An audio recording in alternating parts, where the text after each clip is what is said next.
Okay, you know what's coming here, folks. We're at the end of the whole sequence on how to answer questions. It's your turn now.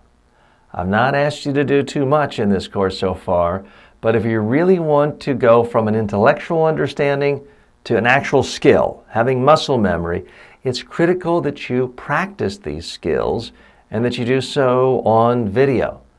I'm sorry, just reading about it, watching me isn't enough. I wish it were, but it's not. You've got to practice it on video. So here's what I'd recommend. Think of 10, 12 questions that a reporter might ask you on the topic you've prepared for, and either find a friend, a colleague to pose as the reporter, ask you the questions while you answer them on video, or just interview yourself. I realize it might feel ridiculous. It might look ridiculous, like you have multiple identities or something, but this is just for you. No one else has to see it. I want you to practice and then really, really watch and listen to your answers. And make sure you're following all the principles described so far in this section. Really make sure you're not repeating negatives. Make sure you have a great message, that you're bridging back to your messages again and again, that you are reframing and rewriting the question.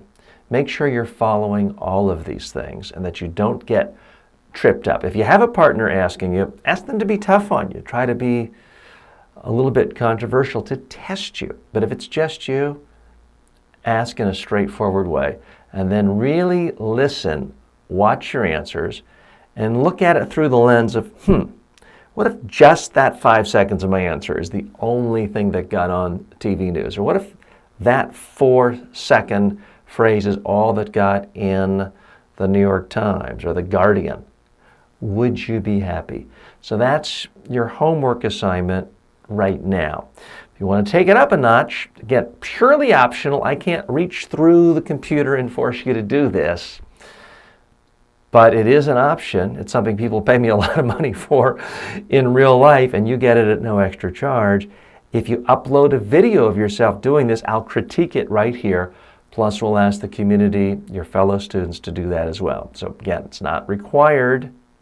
You can still get a certificate of completion by sitting back and watching, but if you really want to master this skill, practice on video to the point where you think you're great, upload it to YouTube, Facebook, some other file sharing service, and post the link right here in the Q&A section.